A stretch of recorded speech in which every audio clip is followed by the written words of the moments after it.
know that. So. Thank you. That's very polite of you. Thank you very much for letting me know. Okay. We will give a few more minutes for people to join in, and then we will start. The last time I asked you, I gave you a small challenge. Do you remember what the challenge was? I forgot.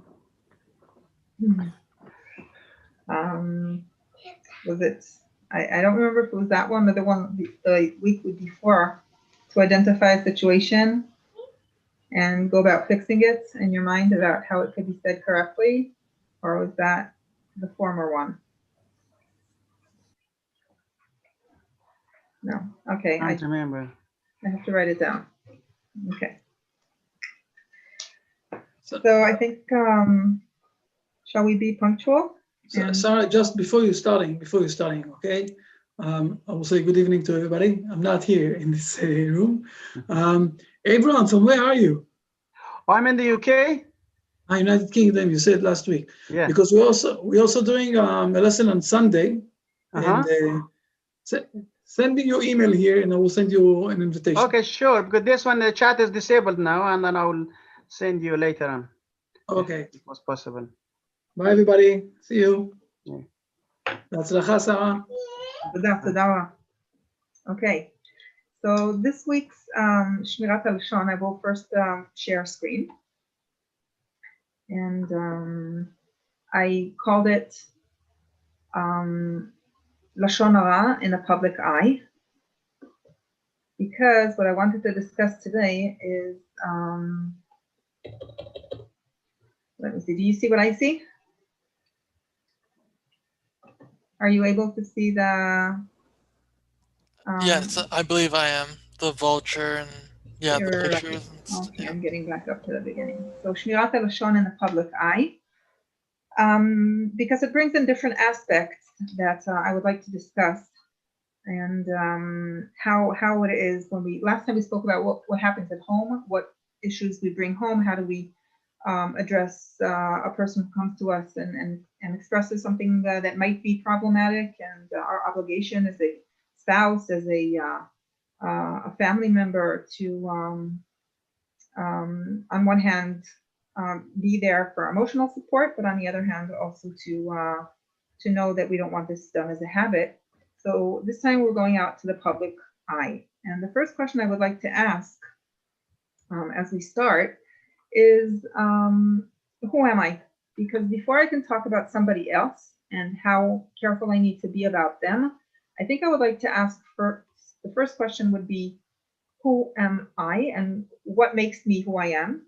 And from understanding what I am, I'm able to go beyond my own self and see the people standing in front of me. And I think that has a special aspect that can help us. So I think the one on the right hand, the title on the right hand side brings in two arrows, which speak about me in private and then me in public. Are we different? Are we in contradiction? Are we the same person? And how we feel about that. So I will start with asking you, do you think there are any, how do you feel about that? Is it that way in ourselves, that we stand looking at each other, the two parts in me? Is there one me? How would you say, how would you put that?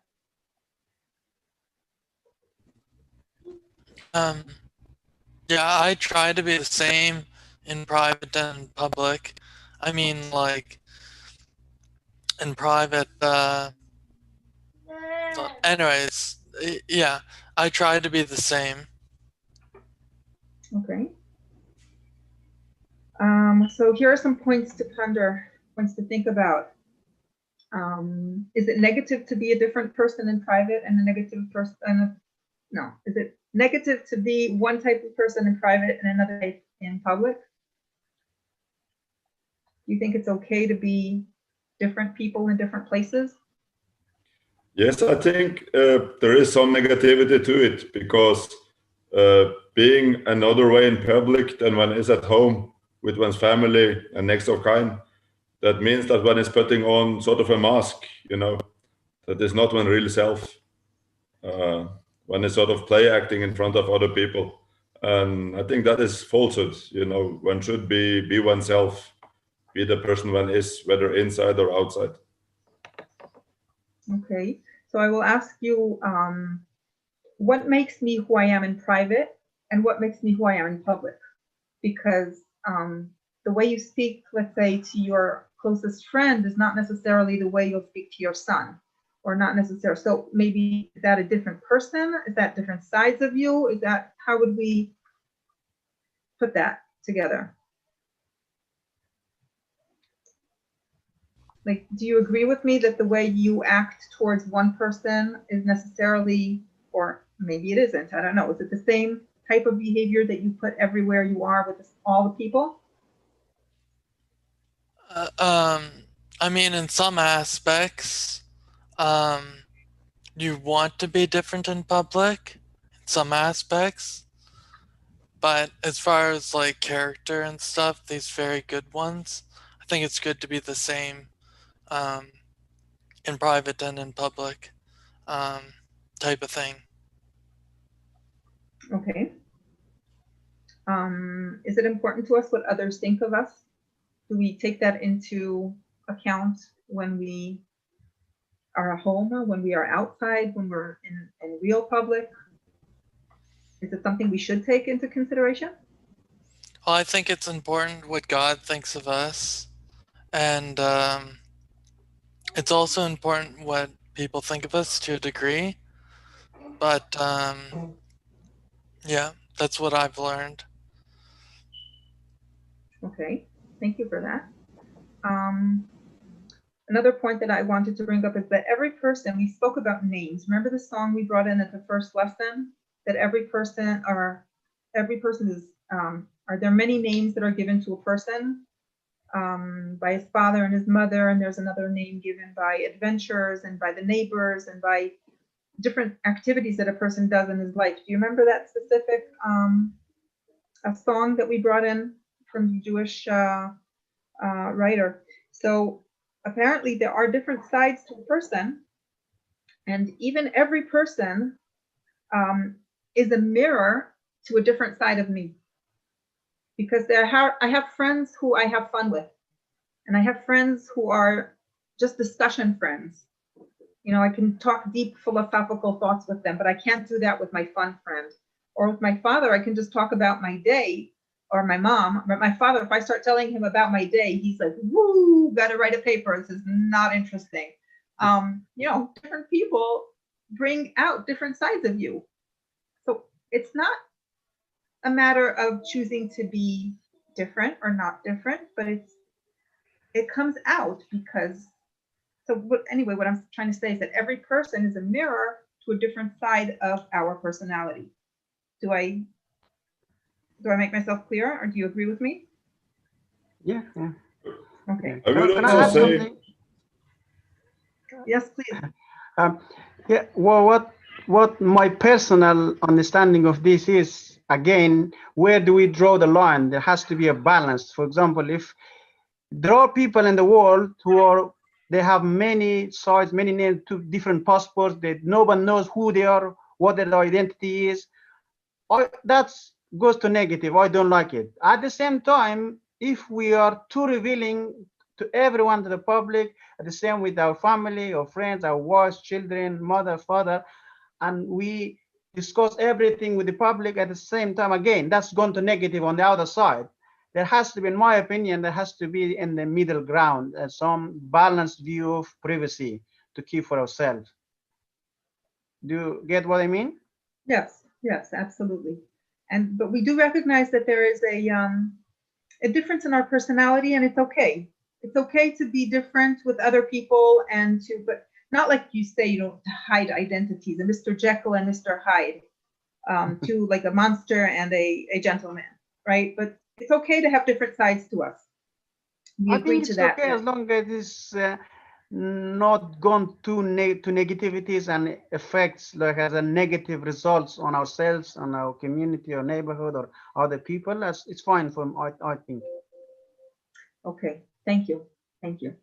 So if I would ask the last question, am I authentic? You know, when I am different with my mom, or different with my kid, or different with my students. So it would all be, in a way, it's authentic. It's okay. It's okay for me to have different sides with different people in the framework of being normal, like not going to one extreme or the other extreme. It's okay for me to have different sides of my personality, right? And in public, I would normally be X or Y, or in private be X or Y, in the normal realm, right? Not to the extreme here or the extreme there. So there is a famous rabbi. He's not around anymore, but he came from a place called Kotsk. It's in Western Europe. And he wrote something interesting. Could one of you please read out what it says? Would one of you be willing to read what it says on the My one screen? is covered with the picture. Let me see if I can read. Okay, I can read. Yeah. If I am, I because I am, and are you because you are. Sorry for my reading. You are you, then I am, and I and you are you. Oh, totally I'm confused. I am I because you are you, and you are because I am I. Then I am not, and I and you are not you. I got no clue what he's talking about. Very good. Okay, let's try to make heads and tails from this. Does anyone have a different way of reading this? Do you have a different view on what it says here? I can try reading it. Okay, this is Kind of open like, for interpretation. yeah, kind of paste. If I am, I, because I am, I, and you are you because you are you, then I am I and you are you. But if I am I because you are you, then you are you because I am I, and I am not I, and you are not you. I kind of get it. Okay. It's What deep. is it saying? Yes, it's a deep saying. It's very kind of funny way to put it, but what does it mean?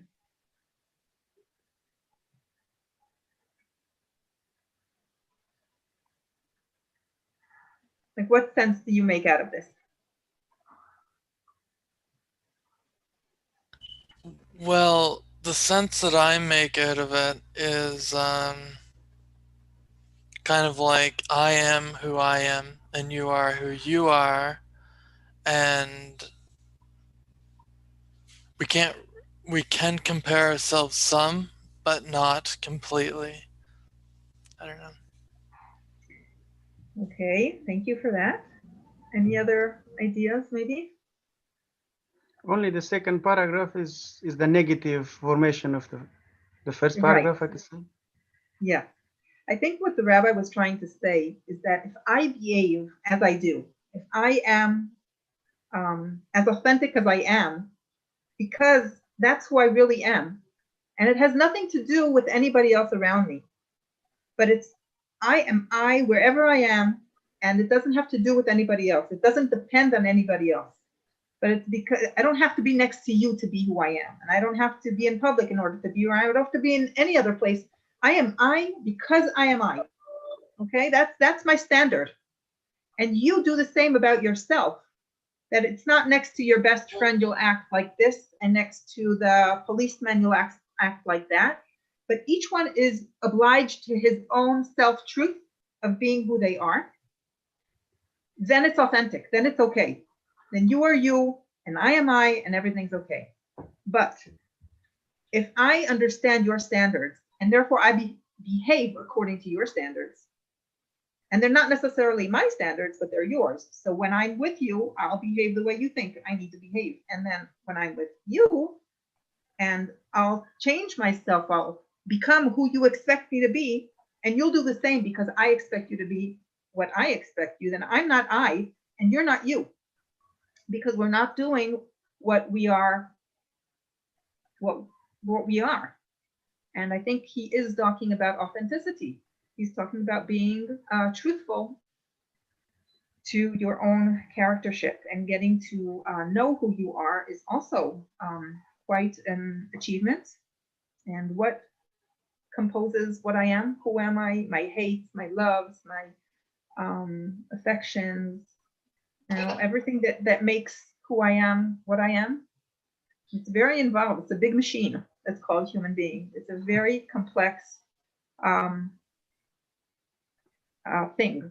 And from the way I feel about myself and how much I know who I am, or I don't know, or I'm searching for myself and my sensitivities, etc., I should understand that the person standing in front of me has the same thing. He is a person with complexities and his loves and his hates and his names and his charactership.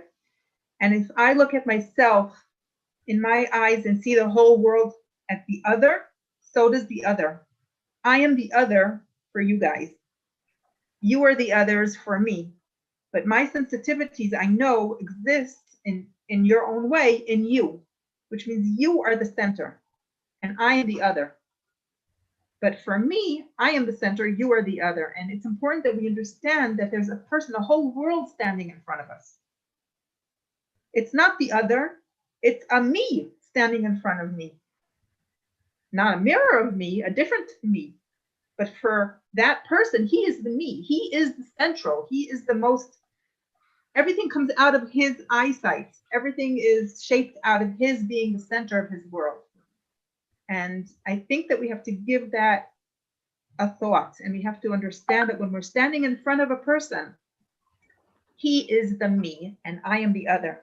And as much as I care about myself, I have to understand how much he cares about himself, how special he is, how precious he is, and how much he deserves the same treatment I would like to have as myself.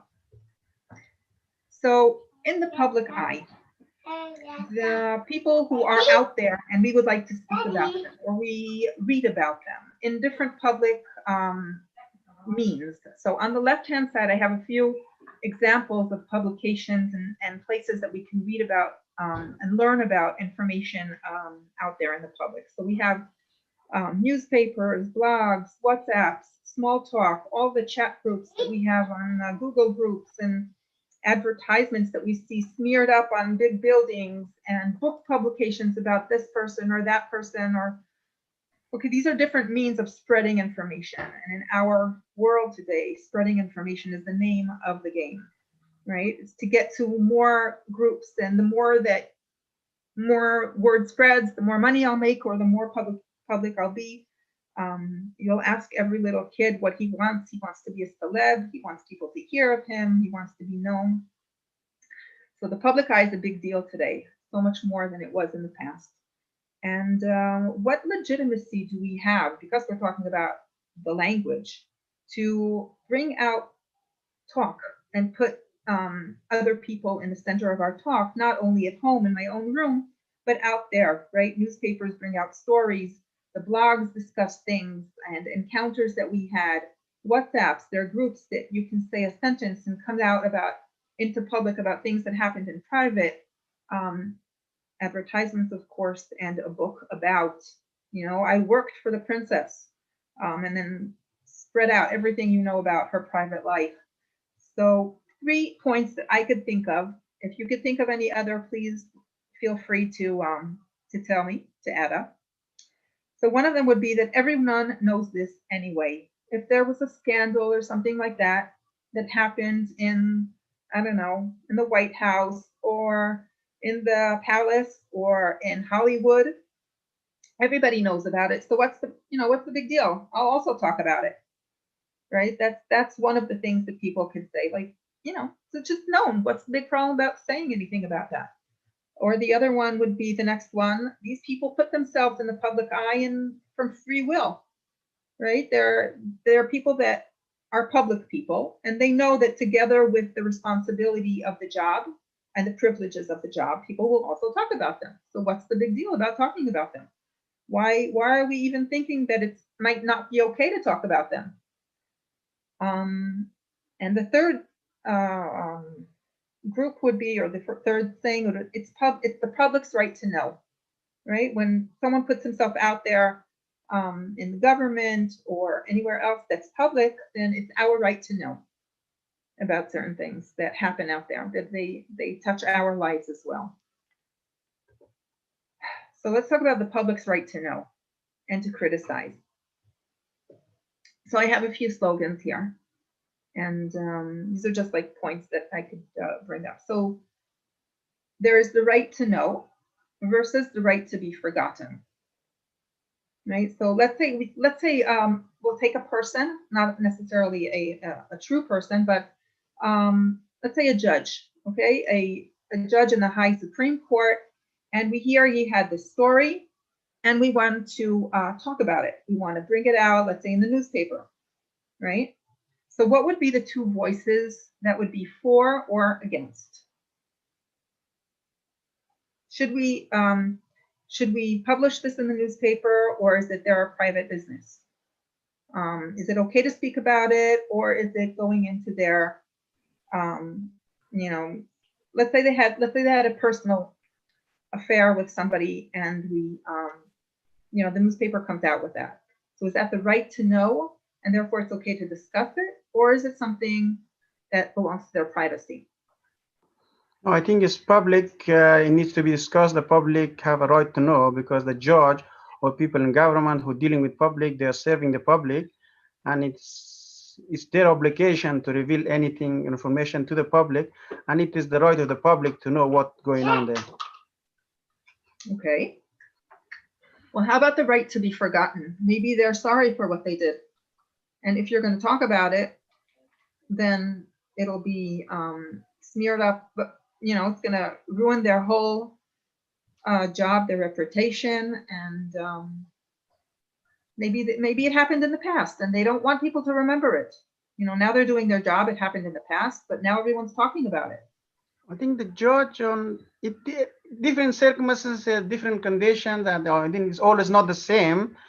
And that has to be taken into consideration. If the public wants to know about this, what will be the result of this? Is it damaging for the person or his family, and it has more damage than gain? It's better to be kept private. If it doesn't have a bad result, so I think it's good for the public to know that. Okay. Do we always know the results? Well, it's different. Yes, each case is different. There are thousands of different cases. You're right. You're absolutely right. So there's the right to be forgotten, and there's also a right for a person to repent and to say, I'm sorry that I did this and this and that, and I'd rather people not talk about it because I'm not there anymore. I don't do that anymore. And but we're the right of the public to know. So this is one of the two sides of that claim.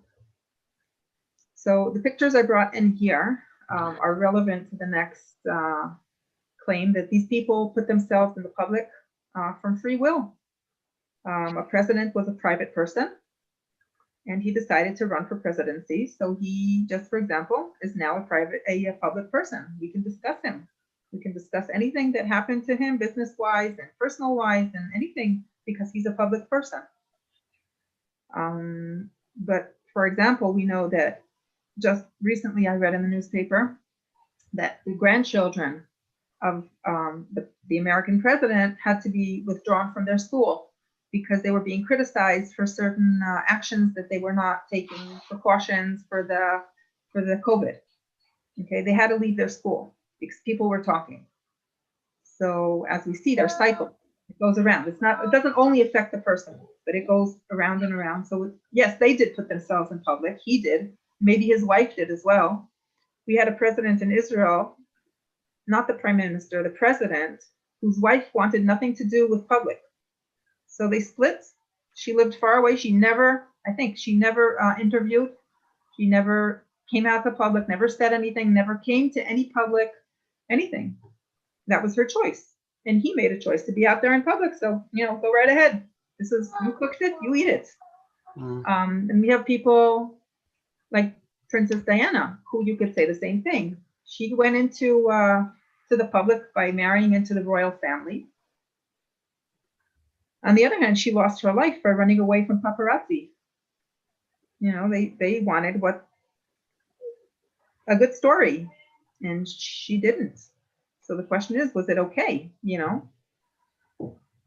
Is it okay to have a paparazzi looking to take a picture of you wherever? So whatever, these are questions that come up. Actors, actresses, people in the Supreme Court, public people. And when we speak about the claim that everybody knows this anyway. So why do you think I brought this over here, this picture?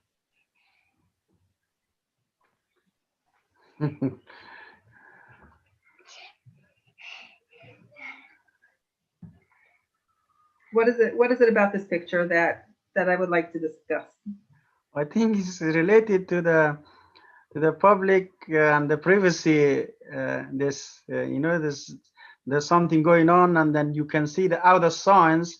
Many people will follow that. Oh, there must be something going on there. When we see vultures around the city or something, we know there must be a carcass around. Exactly. Also, there's a party. Let's join. There's something interesting going. Let's talk about it. Let's take part. Someone died. Ooh, that's more stuff to talk about. Or just, that sounds like a juicy story. Let's go feast. There's a dead animal. Let's go eat on it. Right? So someone's dying there. Someone's dying there. When you're talking about that person, that's a me, that's a world, you're actually feeding off his life, his private life, his me, and the shaming and the embarrassment. That's giving you fun.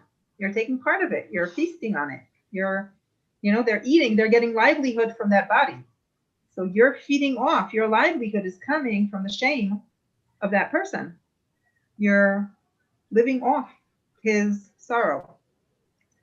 In the Torah speaks of something very specific in the laws of talking bad language, which is even if a fact is known, even if you know something, and everybody knows it, if you add seasoning and spices to it, then you are saying you are sinning. Okay, let's say everybody knows that this person gave money to that and that person, or that this girl cheated on her tests and she got her PhD, someone else wrote it for her. Okay, she didn't really write that PhD in university, and it wasn't it's not hers. Okay, so even though everybody knows about it, but you can come ahead and say some more things. You can say the word, instead of a liar, a big liar, or saying a cheater, or she's a mega cheater. So must not be the first time she's ever done that. It's enough to add that tiny piece of information, and you get credit for the whole bad talk. Mm-hmm. Which means that you have to be so careful in what you say that it doesn't add on to the fire. You're not feeding the fire. Okay, if it exists, let it exist. Don't add to it. Don't bring in more. Don't add in more hatred. Don't bring in more sorrow. If possible, don't take part. Step aside. Keep away. Don't feed off it. It's not something that adds to who you are. We thought this is something that I brought in before, that our human being is different than animals or plants.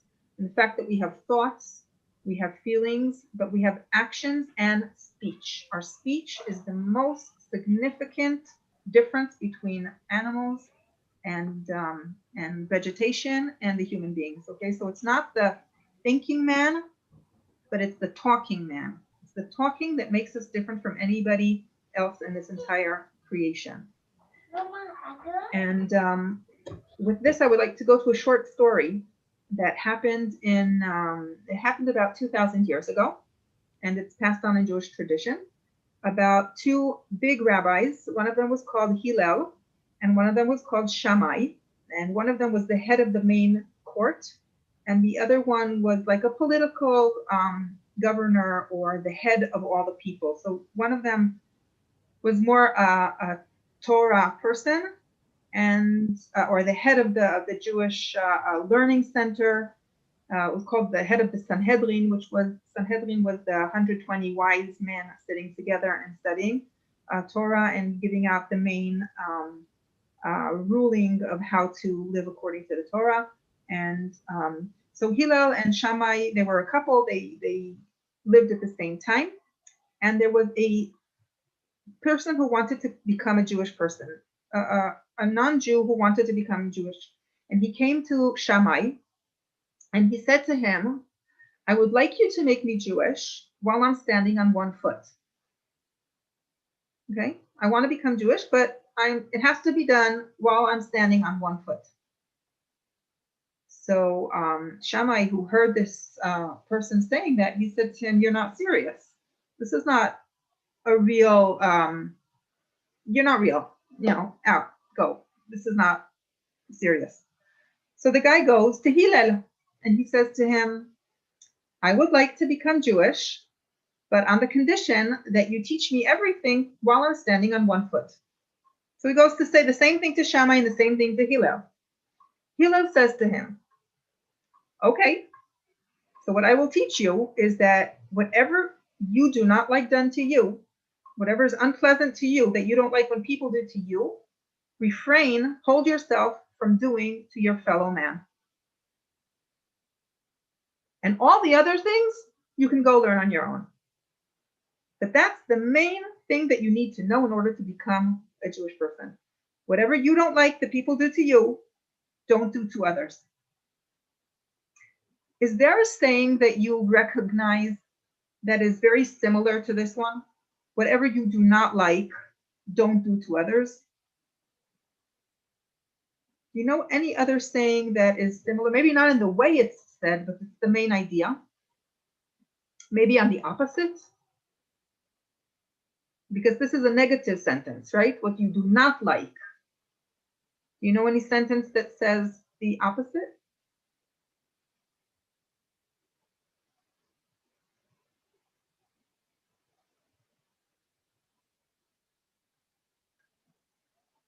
Do you know the sentence, "You shall love your neighbor as yourself," is it?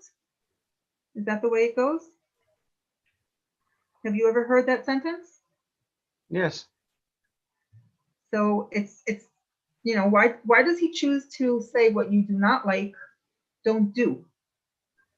It means And he that, doesn't say love. we have an obligation to love our fellow man, our fellow humans, our neighbors, as ourselves.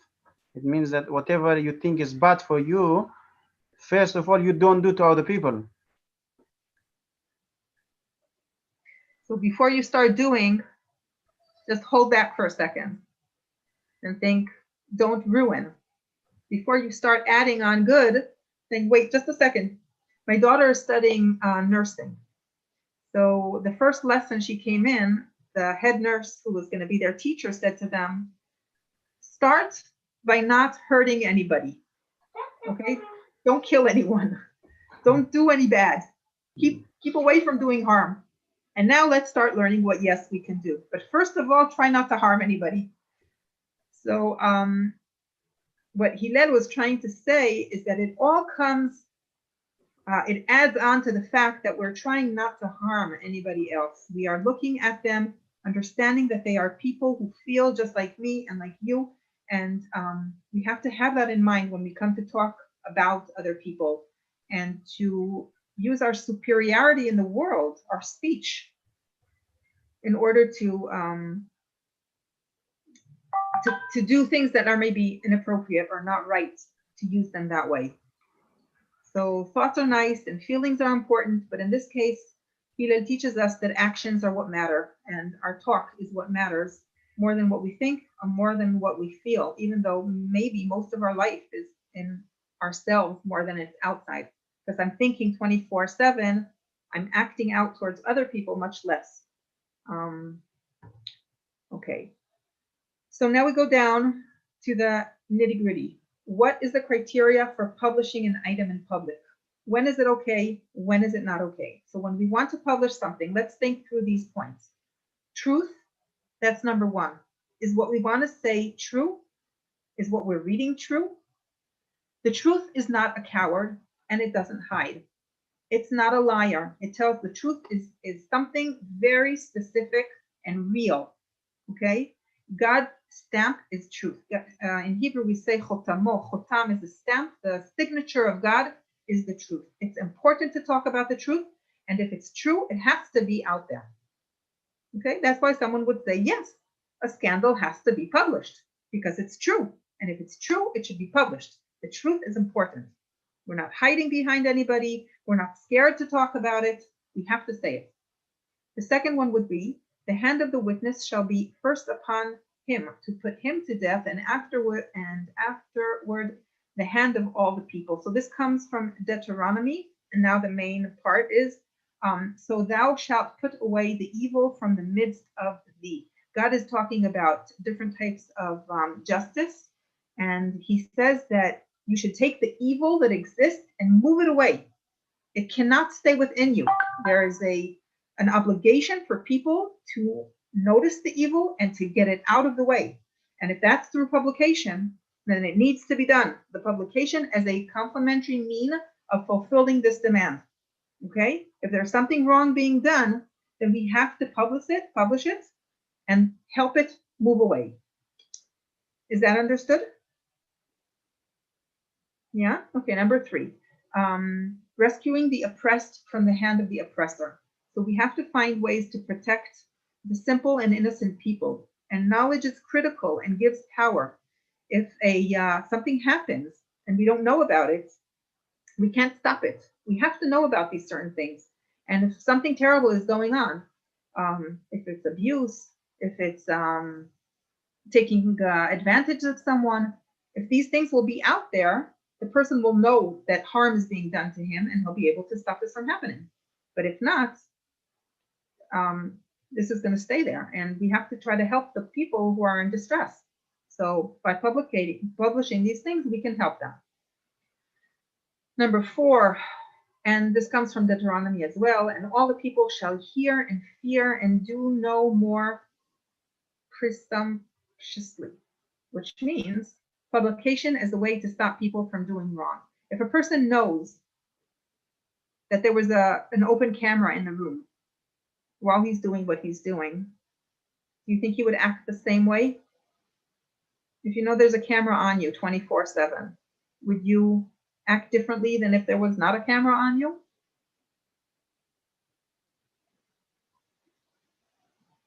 Like, think of you now on Zoom, okay?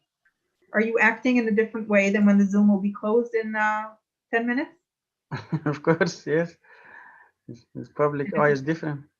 If a person wants to do something bad, but he knows that everyone's going to see this, smear it on the newspapers, is he going to avoid from doing that? Yeah, they avoid not to be seen by the camera and published around the world.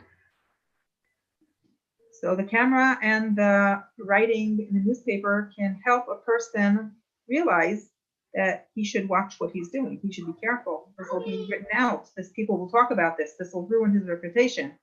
You will not, you better be careful. We're going to talk about you if you do that. So it's a mean of be careful. Okay, this could be out there.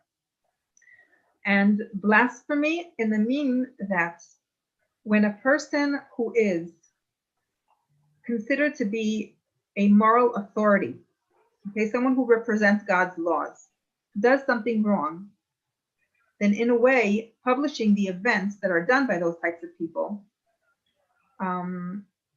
one would say, no, that's blasphemy. If a rabbi does something terrible or a priest does something terrible, you shouldn't say anything about it because it will embarrass God. These people represent God. But what does that mean? That you're not publishing it. That the people who are offended are less important than the rabbi or the priest or the representative or a judge. So by revealing the injustice, you are saying God prefers justice than keeping my name clear.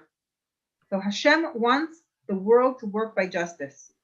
Okay, he does not care as much as his own name.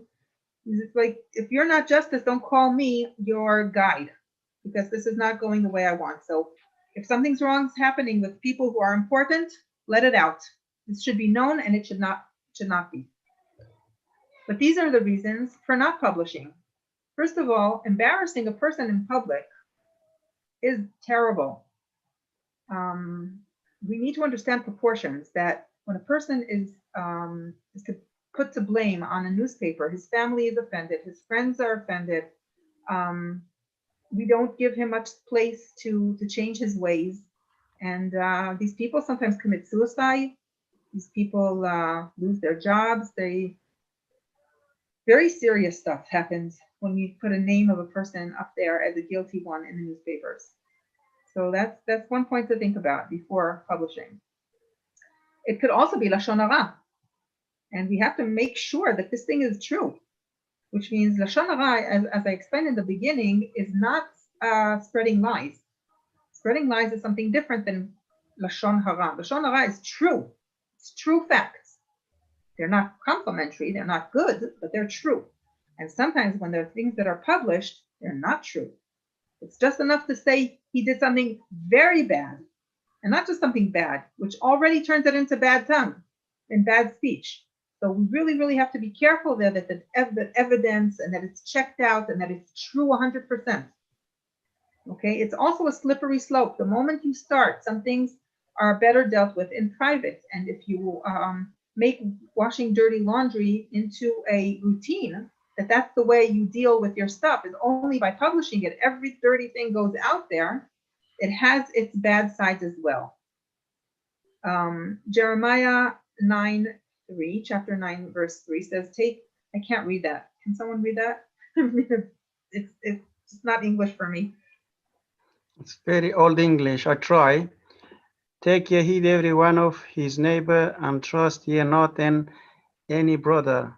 For every brother acteth thoughtlessly, and every neighbor goeth about with slanders.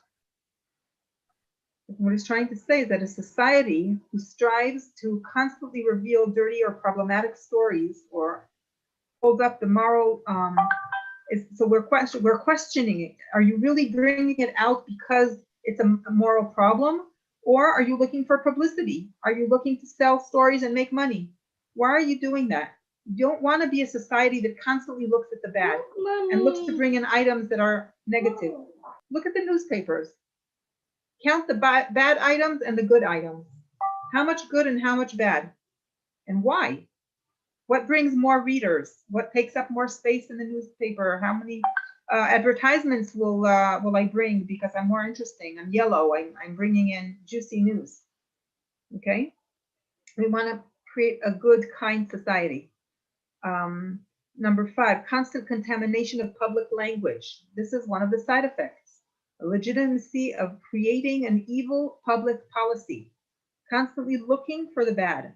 Instead of cleaning the stables, dirt turns into normal standards of behavior. Okay, everyone does it. He's taking money and he's doing that and he's doing, so, well, that's just the way people are. Yeah, you know, it's hard to be an honest person. No one's honest around here. It becomes a norm. Our sages in Masechet Kiddushin, which is in the oral Torah, tell us that once a person has sinned, the sin becomes a norm for him. Which means if a person, for example, holds something as terrible, oh, I'll never do that, I'll never, ever, ever do that, and then he does it once, something basic has broken within him. Something has changed, and it'll be much easier for him to redo that. I don't know if you, could you relate to that? Hello. Hi there. Ooh, cutie pie. Okay. So we're saying once we hear of all these terrible things going on, it'll be much easier for us to accept them because it happens everywhere. So I guess it's just part of the standard. We have to be careful of that as well. And I'm going to just talk about the last point, which is peace. We aim for peace and not necessarily finding the truth in everything we do, which means many, many times, my mother always says, she gives an example of a cemetery with a tombstone saying, here lies the man who had the right of way, which means he died in an accident, but he had the right of way. So he didn't look around to see, maybe I should just wait for the other guy to go because he's taking the way and I should just be smart so I'm not killed. But he had the right of way, so he took it. So this is a bad story. We have to publish it. No, wait.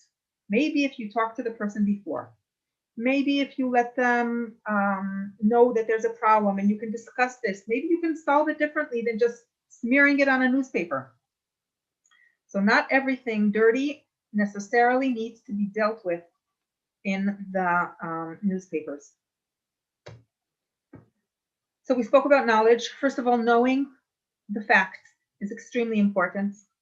Secondly, we want to be generous with how we think of the people that are standing across us. We do need to be judgmental because there are things that are not okay that need to be published that is our right to know. And then when we have to make a decision, then we want to be, just to be there and take all these sides into consideration, not make a decision missing either judgment or generosity, because always someone gets hurt. So when we have what is this called? The judges, you know what I mean? Goes that way or that way. What's heavier? The two scales. The scales. Yes, thank you for that word. When the scale has, let's say, justice goes up, okay, the justice goes down, which means there's more justice to it. Then there are other sides to that as well. And when there's what is it called? The judgment side is heavier, then there's a whole story that happens because of that as well. It's not always very clean cut, just like this. We have to have a broad way to look at things in order to make a clear decision of yes to talk, not to talk, what should I say, how should I say it. So if the last minute I'm going to take and sum up our lesson. Talking, listening, and believing. 3 sides to evil language, to bad talk. The talker, the listener, and the acceptor, who by accepting what you're saying as a fact is doing something wrong. Because even if you happen to hear it, you don't have to believe it. But if you believe it, then you're taking part of this. So let's say someone says something nasty about a person I know, or I read something nasty about a person I know. How do I react? First of all, if it's possible, it's not always possible, but if it is possible, to try to prove why this might be seen differently. You think that שרה, אני רק מזכיר לך לגבי הזמנים. כן, מסיימת בעוד דקה. מסיימת ממש. לא, הכל בסדר, אני והזיזון שלי. מעולה, תודה. Bye everybody. Bye. If we can change a subject or try to change what the person is saying. If he's saying something bad, but you know something that can change it, very good. Go ahead and do it, okay? But sometimes there may be times that you can't change it. You can't do anything about it. Then it's a good advice to just get up and leave the table and not be part of that conversation or not read it. Sometimes they tell you, oh, did I see something written about, I don't want to see it. I don't want to read about it. Sometimes yes, sometimes no. Use your judgment, okay? These are the main things that we need to do. Realize there might be many reasons for a person for doing something bad, and we try to judge them in a good eye. How would I like to be judged by others? Keep away from people who speak bad language about others. You might believe this information if there is okay, but let's say there's bad information and it's true. You could believe that this might be harmful, but don't cause the person who did it any harm on your own, okay? We don't take the law into our own hands. We have means of treating this without taking action in a way that is worse than what would happen if I would take him to court. But I can't take action on myself and decide what I'm going to do because he was wrong. And the last one is do not pass this information on to others. So don't be one of those vultures who feeds on others and pass on this information to others to give them pleasure from his suffering. Unless, of course, you feel that you could help them from being harmed as well. But also important to tell them that maybe I didn't hear this from first source. Just keep an eye open. Make sure that you're not harmed, but hopefully just doing it gently and correctly. So those are the guidelines for now. And I will ask you if you have any other questions, and if not, we will say shalom for today. Okay. All the best. Thank you for Okay, joining. bye. See you next week, same time, right? Yes, thank you very much. Bye, shalom. Bye-bye.